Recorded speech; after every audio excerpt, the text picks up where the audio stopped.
सियासत में कुछ भी हरफ़ आखिर नहीं होता। हाल ही में जो कौमी असम्बली में एक तरमीम पेश करने की नाकाम कोशिश की गई, उसने बहुत सी चीज़ें साबित की हैं। मैं वो आपके साथ वो शेयर करना चाहूँगा और भी बहुत सी खबरें हैं, वो एंड पे आपके साथ लाज़मी मैं शेयर करूँगा। लेकिन उससे पहले एक चीज़ आपके साथ लाज़मी शेयर करूँगा कि जो कौमी असम्बली में ये जो तरमीम पेश की गई थी, इसने बहुत सी चीज़ें प्रूव की हैं। अब वो चीज़ें कौन-कौन सी हैं? सबसे पहले तो हम पाकिस्तान मुस्लिम लीग नून या उसके जो इत्तेहादी जमातें उनकी बात करेंगे। पहले होता ये था कि जो बड़े मियाँ साहब थे, मियाँ नवाज़ शरीफ साहब, वो खुद हुकूमत में हुआ करते थे और वो जो मौलाना फज़ल रहमान साहब थे, क्योंकि हमने देखा कि इस तरमीम के लिए कई चक्कर लगाए उन्होंने। बिलावल साहब जाते रहे, शहबाज शरीफ साहब गए, फिर और भी जो मुस्लिम लीग नून के जो वफ़द थे वो जाते रहे, मौलाना साहब को मनाने की कोशिश करते रहे, बाहर जाते हुए। बल्कि मुझे याद है जब बिलावल साहब विक्ट्री का निशान बना रहे थे, हालाँकि कहा जाता है कि उनके नाना ने जो 1973 का आईन है उन्होंने दिया, लेकिन इस तमाम तर कार्रवाई के बाद जो जिस तरह से वो कौमी असम्बली में गरज बरस रहे थे, तो मुझे नहीं लगा कि जो बिलावल भुट्टो साहब हैं, वो उस चीज़ का दफ़ा कर सकेंगे। लेकिन खैर, जिस तरह से नून लीग के वफ़ूद जा रहे थे, आ रहे थे, वज़ीर-ए-आज़म साहब जा रहे थे, तो मुझे लगा कि कहीं पे मौलाना साहब मान जाएँगे, क्योंकि उनकी हिस्ट्री उठा के देखें तो मौलाना साहब मानते रहे हैं पहले।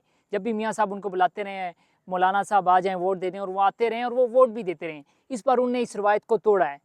ना सिर्फ रवायत को तोड़ा, बल्कि मियाँ साहब ने जब कॉल की तो उन्होंने कहा, भाई जो मौलाना उनके बेटे हैं, मौलाना साहब के मौलाना असद महमूद, उन्होंने कहा कि रुकिए, हम लोग बिज़ी हैं, हम जब फ्री हो जाएँगे तो आपके साथ बात करेंगे या आपके साथ बैठेंगे, आपके साथ मीटिंग करेंगे।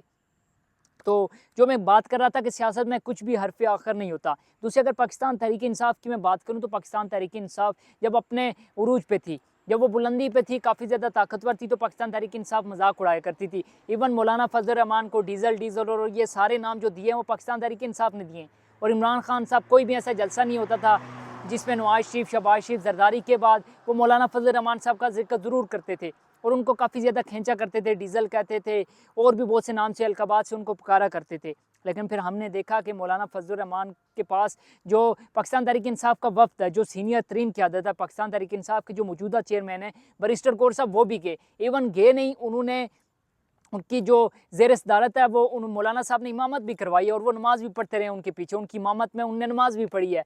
तो मुझे ये बात याद आ गई कि जो पाकिस्तान की सियासत है, वैसे भी सियासत में हरफ़ आखिर नहीं होता, लेकिन पाकिस्तान की सियासत में कुछ भी कहना कब्ल अज़ वक़्त होता है। क्योंकि इस वक़्त देखें, पहले ये होता था कि तमाम तर लोग मौलाना फज़ल रहमान साहब को यूज़ कर लिया करते थे, लेकिन इस वक़्त मौलाना साहब जो हैं वो सेंटर ऑफ़ ग्रेविटी हैं। अगर वो मान जाते हैं तो ही कुछ होगा, अगर वो नहीं मानते तो कुछ भी नहीं हो सकता। तो जो पाकिस्तान मुस्लिम लीग नून या जो बड़े मियाँ साहब थे, अब हाल ये हो गया है मियाँ साहब का अपनी उनकी, आप कह सकते हैं कि उनकी अपनी पॉलिसी की वजह से, कि बड़े मियाँ साहब को सिर्फ़ इस वजह से जो जो काम वो किया करते थे कि लोगों को बुला के कहते यार वोट दे दो, बड़े मियाँ साहब को उनकी पार्टी बुलाती है, मियाँ साहब और कोई काम है नहीं आपका, आके एक वोट दे के आप वापस चले जाएँ। उस दिन भी इसी तरह उन्होंने किया, उन्होंने कहा मियाँ साहब आ जाएँ और तो कोई काम है नहीं आपका, तो आप आके वोट दे के चले जाएँ। अच्छा, जो पाकिस्तान तहरीक-ए-इंसाफ़ है, वो काफ़ी ज़्यादा तनकीद करती रही है मौलाना फज़ल रहमान साहब के पास, लेकिन वो भी बार-बार जाती रही है उनके पास। उसके बाद जो एक पाकिस्तान तहरीक-ए-इंसाफ़ के जो सबसे इस वक़्त मैं कहूँगा कि स्ट्रॉन्ग रहनुमा हैं या इस वक़्त स्ट्रॉन्ग पोज़ीशन में हैं, वो वज़ीर आला खैबर पख्तूनख्वा अली अमीन गंडापुर साहब हैं। जलसे के बाद कुछ खामोश हो गए थे, चुप सी लग गई थी उनको, लेकिन जब तरमीम पेश की जा रही थी, मुझे नहीं समझ आ रही वो कहाँ पे थे, उन्होंने उस हवाले से कोई बात नहीं की, कुछ भी नहीं हुआ। जब तरमीम हुई, पेश हुई, नाकाम भी हो गई, उसके बाद आज वो बड़े गरज बरस रहे थे, आप कह सकते हैं इतने टाइम के बाद, जब उनको पता कन्फर्म हो गया कि फ़िलहाल पेश नहीं हो रही, वो आए, उन्होंने कहा कि इनकी हिम्मत कैसी हुई, ये लोग तो पेश ही नहीं कर सकते। मंजूर करवाना तो बात की बात है, ये लोग पहले पेश तो करवा के बताएं। तो हम इन हुक्मरानों को नहीं मानते, इन लोगों ने ये जो किया बहुत ही निकम्मे हैं, नकट्टू हैं, फ़लाँ हैं, फ़लाँ हैं। लेकिन मैं ये पूछना चाहूँगा कि अली अमीन गंडापुर साहब तब कहाँ थे जब ये तरमीम पेश कर रही थी हुकूमत, या इस तमाम तर चीज़ की बाज़गश्त चल रही थी? अच्छा, जलसे के बाद जब वो वापस आए हैं, तो उन्होंने जितनी भी स्पीच की हैं, इस वक़्त तक जब मैं वीडियो बना रहा हूँ, तो उन्होंने एक बंद कमरे के अंदर की हैं और उन्होंने फिर काफ़ी ज़्यादा उनको मुतालबा आ रहा था, बल्कि गरीदा फ़ारूकी साहिबा जो एक साफ़ी हैं, वो कहती है आप नाम बताएँ, आपने कौन-कौन से साफ़ियों का कहा? तो उन्होंने कहा कि हाँ गरीदा, मैं तुम्हें भी कह रहा था। तो ख़ैर, जो ज़ेर आला खैबर पख्तूनख्वा हैं, वो भी काफ़ी गरजे बरसे हैं। उसके साथ-साथ जो हुकूमती वुज़रा हैं, जब उनसे पूछा जा रहा है कि यार क्या वजह हुई? पहले तो आप बाहर आते थे, अता तारड़ साहब बाहर आए, तो उनसे पूछा गया कि अता तारड़ साहब क्या आप तरमीम पेश कर लेंगे? उन्होंने कहा जी हमारे नंबर पूरे हैं, हम किसी भी वक़्त पेश करेंगे और जो हमारी तरामीम है हम उनको पास करवा लेंगे। जो उनके बैरिस्टर अकील साहब हैं, उन्होंने कहा हमारे पास तो नंबर बल्कि एक्स्ट्रा हैं, अगर हमें मौलाना फजल रहमान साहब भी नहीं देते तो हमारे पास फिर भी तादाद पूरी है, लेकिन पता नहीं क्या हुआ, क्यों नहीं पेश हुई। मुझे तो लगता है मौलाना फजल रहमान और पाकिस्तान तहरीक इंसाफ के अलावा भी बहुत से लोग थे, BMP था, अख्तर मैंगल साहब थे, वो लोग भी इनसे नाराज़ थे, और पाकिस्तान जो पीपल्स पार्टी है उसके अंदर से भी बहुत से लोग थे जो नाराज़ थे, जो इनको शायद वोट नहीं देना चाह रहे थे। इस वजह से हुकूमत ने इस तमाम तर जो मामले को भांप लिया था, इसलिए उन्होंने कहा कि चलो अभी पेश ही नहीं करते। और सबसे जो ख़तरनाक बात थी, वो ये ख़तरनाक बात ये थी कि जो मसवदा था उसका किसी को पता ही नहीं था। पाकिस्तान तहरीक इंसाफ वालों से जब मुलाकात हुई, पार्लिमानी कमेटी जो बनी थी, वो उनको कुछ दिखाया, मौलाना फजल रहमान साहब को कुछ दिखाया, और उनको ये कहा कि ये फ़ाइनल नहीं है, फ़ाइनल चीज़ें अभी हमने एडअप करनी है।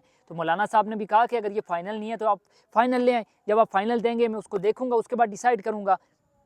तो खैर बहरहाल जो तरमीम थी ये तो पेश ना हो सकी, नाकाम हो गई, हुकूमत बुरी तरह नाकाम हुई। इसके जो असरात हैं, ये चीज़ मैं आपको यहाँ पे लाजमी क्लियर कर लूँ, बल्कि ये चीज़ हाईलाइट कर दूँ आपको कि इस चीज़ के जो बुरे असरात हैं वो हुकूमत पे जाएंगे, और हुकूमत के लिए काफ़ी ज़्यादा नुकसानदेह ये होगा। हुकूमत काफ़ी ज़्यादा बैकफुट पे चली गई है, और इस वक्त जो डोमिनेटिंग जो पोजीशन है वो मेरे ख्याल में पाकिस्तान तहरीक इंसाफ के पास है, जो कि जिनके हालांकि बानी जो पाकिस्तान तहरीक इंसाफ इमरान खान साहब, ये शाह महमूद कुरैशी साहब वाइस चेयरमैन, वो इस वक्त जेल में, लेकिन उनकी मेन क़यादत जेल में होने के बावजूद भी काफ़ी ज़्यादा डोमिनेटिंग पोजीशन में। दूसरी चीज़ जो ख्वाजा आसिफ साहब ने मंसूर अली खान साहब के प्रोग्राम में इंकशाफात वगैरह किए, उस हवाले से मैं लाजमी डिस्कस करना चाहूँगा। ख्वाजा आसिफ साहब ने ये कहा, जब मंसूर अली खान साहब ने उनसे सवाल किया कि तरमीम पेश क्यों नहीं हो सकी, या मौलाना फजल रहमान साहब नहीं माने, आपको क्या उम्मीद है कब तक मान जाएंगे, तो ख्वाजा आसिफ साहब ने एक बात की, उन्होंने ये कहा कि मौलाना फजल रहमान साहब भी माने हुए हैं, और जो पाकिस्तान तहरीक इंसाफ के जो सीनियर रहनुमा वो लोग भी माने हुए हैं, लेकिन मौलाना फजल रहमान साहब ये कह रहे हैं कि कुछ थोड़ा सा वेट कर लें, थोड़ा सब्र तहम्मुल से काम लें, फिर पेश कर लीजिएगा। और जो पाकिस्तान तहरीक इंसाफ के, उन्होंने कहा कि जो बड़े बड़े रहनुमा हैं, उन्हें यह कहा कि हम भी आपको इस चीज़ में सपोर्ट करेंगे, आप ले आएँ, एक आइनी अदालत बनाएं, आप जो भी करें तरमीम पेश करें, हम आपका साथ देंगे, लेकिन आप दिसंबर तक का वेट करें।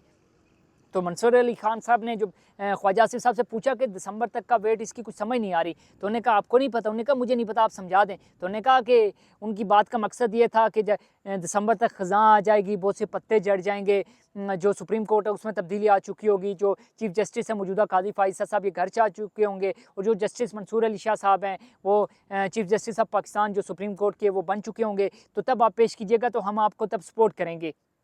लेकिन जो हुकूमती वज़ीर हैं उनके जो बयान हैं उनमें काफ़ी ज़्यादा तज़ाद पाया जा रहा है। ख्वाजा आसिफ साहब से पूछें तो वो कुछ बयान देते हैं। जावेद लतीफ़ साहब से पूछा गया कि आप क्या समझते हैं जो तरमीम पेश क्यों नहीं हो सकी है, इसकी नाकामी की वजह क्या थी? उन्होंने कहा देखें जी, मुझे लगता है कि इसमें कहीं ना जो उनके अल्फाज थे जावेद लतीफ़ साहब के, उन्होंने कहा कि मुझे कहीं ना कहीं से लगता है कि इस सब के पीछे ना जनरल फैज़ हमीद साहब का कुछ फैज़ है।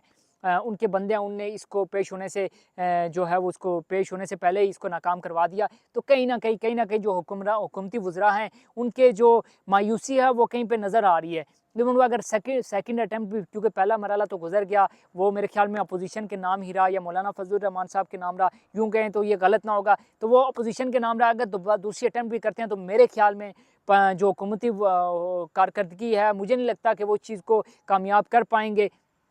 क्योंकि अगर जाते-जाते मैं लास्ट में ये बात अगर आपके साथ करना चाहूँ कि हुकूमत ने सारी तैयारी कर ली थी। उनको ये एक चीज़ प्लेट में रख के दे दी गई थी कि पाकिस्तान तहरीक इंसाफ के रहनुमा हैं, ये आपका 224 का कौमी असम्बली में नंबर है, ये आपके पास जो सेनेट के अंदर 64 मेंबर हैं, सॉरी, ये आपके पास पूरे हैं, आप पेश करें और उसको पास करवा लें। लेकिन उसी दौरान जब एक वजाहत आई सुप्रीम कोर्ट ऑफ पाकिस्तान की जानिब से, जस्टिस मंसूर अली शाह की जानिब से एक वजाहत आई थी जो इलेक्शन कमीशन ने मांगी थी, उस वजाहत के आने के बाद हुकूमत बौखला गई।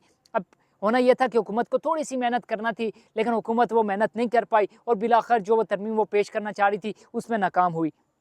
अब चूँकि वज़ीर-ए-आज़म साहब, जो वज़ीर-ए-आज़म शहबाज शरीफ साहब हैं, वो इस वक्त अमेरिका जा रहे हैं। अमेरिका से जब वो वापस आते हैं तो देखते हैं कि दोबारा तरमीम को कोई शक्ल देकर, हतमी शक्ल देकर पेश किया जाएगा या नहीं पेश किया जाएगा, और उसको क्या मंजूर करवा लिया जाएगा। ये जो तमाम तर जो कवानीन कहा जा रहे हैं ये हो जाएंगे या नहीं होंगे, ये अब देखना है, कुछ भी कहना कबल अज़ वक्त होगा। अगली वीडियो तक के लिए मुझे दीजिए इजाज़त। अल्लाह हाफ़िज़।